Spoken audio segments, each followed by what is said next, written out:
So, today I want to talk about the Supreme Court's new term. As of Monday, the Supreme Court of the United States began its new term.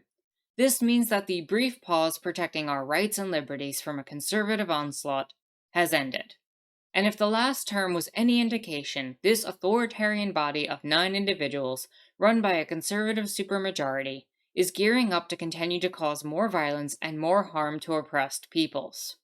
Just as the Dobbs decision did last June, there are several court cases that are being examined this term that could have long reaching implications in terms of how systemic violence is expanded. So let's take a look at some of these cases and their potential outcomes. Now, the issue with all of these cases is that the ruling of the court could stretch much further than one case allows for. When we see these cases, we need to recognize the potential threats they provide, not just in this one moment or instance, but in the precedents that the court will likely offer for the future, because it will not just determine how they will rule in the future, but could also change the rules in such a way so that they don't even have to rule in the future as they expand their power and redefine how the law is interpreted. So, for example, we have here under the environment, there's a court case involving the federal government's power to protect the nation's waterways under the Clean Water Act. The central question is whether the Environmental Protection Agency's regulatory reach extends to wetlands that are not connected to federal waters above ground, but are capable of reaching these waters below the surface.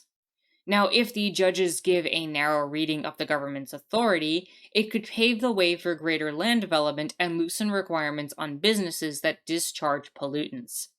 So, this is really problematic and a big issue given that the environment is already in a bad way right now. We're seeing constantly extreme weather events that are occurring all the time. So the idea that land could be developed and businesses could discharge further pollutants into waterways is going to have long-term effects, not just on the animals that are nearby, but also on the people that live nearby, the water supplies that'll be affected, and everything else that we've talked about multiple times on this channel. Now, the problem is that this could actually be expanded further, as one of the examples that I talked about. You could actually see this end up loosening all waterway restrictions and end up pushing much further than this one case allows for. All it takes is a series of these conservative judges to say, well, all waterways don't need to be protected by the Environmental Protection Agency, and all of a sudden offshore drilling ends up becoming even more prevalent. And while that may not happen, that's the type of examples that we need to be looking out for. Now I'm going to skip ahead past these next three because they're all kind of connected. But the one here, LGBTQ discrimination. While the marriage law is not completely on the chopping block yet, the Supreme Court will hear a First Amendment dispute that deals with a Colorado website designer's refusal to make her services available for same-sex weddings. If this sounds familiar, it's because it is. We've had a court case that's already dealt with a similar thing. However, again, considering the conservative supermajority, we're likely to see that overturned this time. Now, the case arose when the web designer Lori Smith's plans to exclude gay weddings due to her religious beliefs ran headlong into a Colorado non-discrimination law. That law makes it illegal for businesses that serve the public to turn away customers based on sexual orientation or other aspects of identity. The case will test whether the Colorado law infringes on free speech protections by compelling people like Smith to engage in speech they oppose. Now, I need to be perfectly blunt. Discrimination should not be protected as part of free speech. That's first and foremost. Second of all, when it comes to speech being protected, it's not a protection from people and individuals, it's a protection from government. So the government is theoretically going to be the one violating the law here by forcing someone and compelling someone to provide speech that they wouldn't otherwise make. Now, I don't know if the sale of a product is considered speech or should be considered speech. That's kind of a big problem here. And I think that a lot of this runs into other long term implications and precedents. And that's always been the issue. The idea that on religious grounds you could deny somebody medication, the idea that on religious or other personal grounds related to free speech, that you could somehow deny people access to care that they need, and medical care included. But we've already seen that crossed in terms of the way that Dobbs was written and the way that it's been interpreted as of late, where a lot of places have been denying access to, say, um, certain forms of contraception because of religious beliefs. And so this is an expansion on that same principle, where there's a denial of services to certain groups of people based on the quote unquote free speech of other groups. And that has major implications not just in LGBTQ discrimination, but in terms of the way that one could discriminate based on race or any other factor that's involved, where you could deny access to services based on those implications. Again, this is Christian white nationalism rearing its ugly head. And speaking of Christian white nationalism rearing its ugly head in terms of the law, we're going to be ruling on a case involving affirmative action. Now, the issue with a lot of this is what comes down here as race neutral approaches to the law. There is a major issue that if the court decides to go along this very conservative mindset and ruling, that they may end up creating a system of laws that doesn't take race and racism into account. Now, it's already bad enough that racism is a factor and systemic racism is acknowledged to be a factor within the way that the laws are constructed in the country. However, if you remove that, that is a form of violence that will deny the reality and the lived experiences of a lot of people that actually deal with this systemic racism day in and day out. Now, when we look at this affirmative action case, for example, we find that a pair of cases will challenge the use of race conscious admissions in higher education. There's one against Harvard and the University of North Carolina, and the judges are being asked to end affirmative action in college admissions decisions by overruling long-standing precedents that permit schools to consider race as a factor when assembling a student body.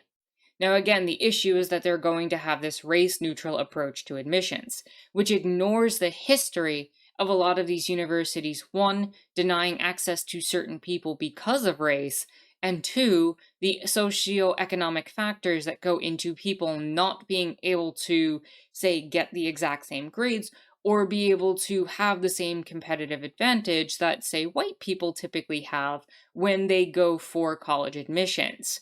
If you've been in a city that has been underfunded, with a school that's been, completely, removed of any sort of access to books and materials, especially if your school banned them all because the state law required you to do so, that could have serious implications on who's allowed to get into what schools and how. And so a lot of these admissions and affirmative action practices are designed to kind of even the playing field a little bit. And the theory, at least the liberal theory, is that this would work to create a kind of better, more racially equal society. Unfortunately, that's not how this has ever played out, and there's a lot of issues around this that I just don't have the energy or time to get into at this moment. But the overturning of this by a conservative supermajority would be a really bad outcome, because if they do, in fact, rule that everything needs to be race neutral and that race cannot be a factor in the law, that could have implications far beyond affirmative action, as we're about to talk about. So, when it comes to election law, the justices will hear an election law case that could have hand state legislatures sweeping new powers over how voting maps are drawn and federal elections are conducted. GOP lawmakers in North Carolina are appealing a ruling by their state's top courts, which would allow that a new Republican-drawn voting map amounted to an illegal partisan gerrymandering. The Republican challengers have urged the justices to rule in their favor by finding that the Constitution's Elections Clause hands state legislatures near total control over how federal elections are carried out in their state, a theory known as the independent state legislature doctrine. If the Supreme Court sides with the Republican lawmakers, it could effectively shield legislatures from having their electoral maneuvering reviewed in state courts, removing a key judicial check on lawmakers' powers. So, what's happening here is that we're seeing the Republicans, who again are usually voted for majority by white people, being able to essentially control districting. And if the court does, in fact, side with these Republican lawmakers, it will mean that in local and state elections, we'll find that a lot more Republicans end up in power, which will end up leading to a lot more of systemic racism, systemic, issues around LGBTQ rights, where you'll see these local legislatures start to legislate away people's rights, much like we've seen in a lot of states when it's come to abortion rights. This has already been happening, but if the Republicans can continue to do this, it's just going to expand what's been happening there. Now, a little bit more on the nose here is that the Voting Rights Act might be challenged. The justices will weigh a voting rights case that tests the legal limits on alleged racial gerrymandering, which involves the drawing of voting maps in a manner that dilutes the electoral power of racial minorities. Again, this is all tied together. The case arose after Alabama Republicans asked the justices to block a lower court ruling, which found Alabama's new voting districts likely run afoul of the Voting Rights Act. The central question is whether the mismatch between Alabama's black population, which is 27%, and its disproportionate representation in Congress, 1 out of 7 U.S. seats, or 14%, violates the law. Now, the biggest issue with this is that they draw the districts in such a way as to specifically remove some of the power of certain minority groups. And by doing this, they can again ensure, say, Republican power in the state with no voting power or rights for certain populations. And that's just the way they want it. So if this gets upheld, that could be the long-term effects that we see, but the Voting Rights Act has been gutted at least once by the Supreme Court in the past 10 years, and this could absolutely destroy it. The Voting Rights Act allowed the federal government to come in and basically try to fix certain aspects of racism in the voting districts and in the way that certain things were created so that there was equal representation of the population. Unfortunately, and that's an oversimplification, but unfortunately, that being overturned could have further negative implications for people being able to be even remotely represented by their government. Not that they fully are, and not that there aren't issues with the way things are run, but this could end up making it a lot worse. Now, the thing is also, when it comes to all of this, the role race may play in government decision making also figures in the voting rights case, because the case being challenged by the Voting Rights Act could essentially, like I said, dilute the power of Black voters in the United States. And that's something they've been targeting for a really long time, especially in the South. Christian white nationalists have a tendency to try to block a lot of these same populations that the previous Confederacy would have wanted to block. You still see voter ID laws, you still see these things popping up that prevent certain populations from having any say in the government. And the Republicans have been very much in favor of preventing a new Voting Rights Act, one that would, in fact, enable any sort of protections against the current voter ID laws that we're seeing in a lot of southern states. So, again, all gets mixed together. Now, one other case that The Hill actually neglected to mention, and the New York Times, of all places, actually did, and this one's a really important one that really needs to be talked about, is a challenge to the constitutionality of the Indian Child Welfare Act of 1978, which makes it hard for non-Native Americans to adopt Native children. This may also turn on whether the court views these safeguards as based on race, making them vulnerable to constitutional review. The law at issue in the case Holland versus Bracken was a response to a history of children being removed from their tribes and heritage, and the arguments will be heard on November 9th. Now, again, this race-neutral reading of the law could have major implications here. And just so you can understand how this can extend way further, the law that's in question was a law passed in 1978 that enshrines the tribal government's right to oversee foster care placements in cases involving Native children. The bill followed the damage done by the United States boarding school system and extractive adoption practices, which stripped Native youth of their culture and removed them from their communities. So, this has implications beyond just this immediate case, because now it's dealing with whether or not tribal governments have the right to oversee their own people, and it has to do with jurisdictions of tribal governments. So it's not just this one law that's being impacted. Bracken v. Holland will determine whether tribal nations maintain the right to intervene in foster and adoptive cases to ensure Native children are placed with Native families.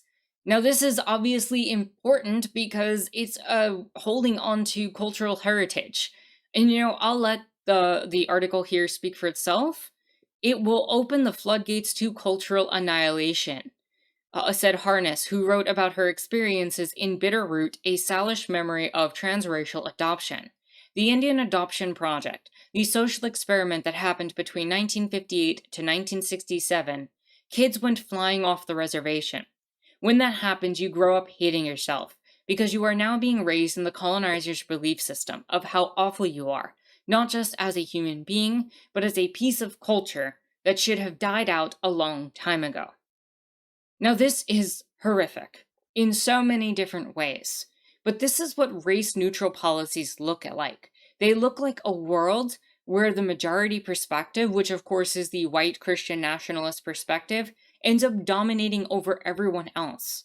And that's what the Supreme Court could be upholding within only a few cases. And they could be legislating this from the bench with only a few, cases being just put out there in this particular way. And when that happens, and I say when because it's very likely that it will happen, you're going to see a lot of these different cases end up manifesting in ways that we didn't even expect. The Dobbs decision, for example, has had long-reaching implications on certain people getting access to medications. And that wasn't even part of the ruling itself. And it's just going to keep expanding how systemic violence by this quote-unquote liberal or conservative society, this white Christian nationalist society that's being even further entrenched, is developing. We're going to see a lot more violence against populations that don't fit into that mold. And while we may not know the full outcome of all of these cases ahead of time, the fact that we can so easily predict a lot of these negative outcomes and talk about it ahead of time, not just from a leftist perspective, but in the New York Times of all places, is an embodiment of the terrifying reality of living in a country where 9 individuals, or really 6 individuals, are determining the rule of law for so many people. These judges are going to keep legislating from the bench and forcing asinine and inaccurate perspectives into law that will have long-lasting impacts. The allowance of discrimination against LGBTQ people, the creation of race-neutral policies that ignore racial inequity in history, the overturning of a law that has prevented children from losing their cultural heritage, and the eradication of environmental protections for sacred water is what is at stake here, and it's time we recognize the threat that this court is, and the country is as a whole, in the way that it upholds the state. So, with that said, if you've enjoyed what you've watched here today, or enjoyed at least the analysis of what you watched here today, consider liking the video, subscribing, and leaving a comment, as well as joining my Discord. If you're in a financial place to do so, and only if you're in a financial place to do so, please do consider supporting me on Patreon, especially as political content like this can often be demonetized on YouTube. It goes a long way to helping the channel, and I greatly appreciate it. The links for everything that I mentioned are in the description down below. And with that said, my name is Anarchist Tara. Thank you so much for watching.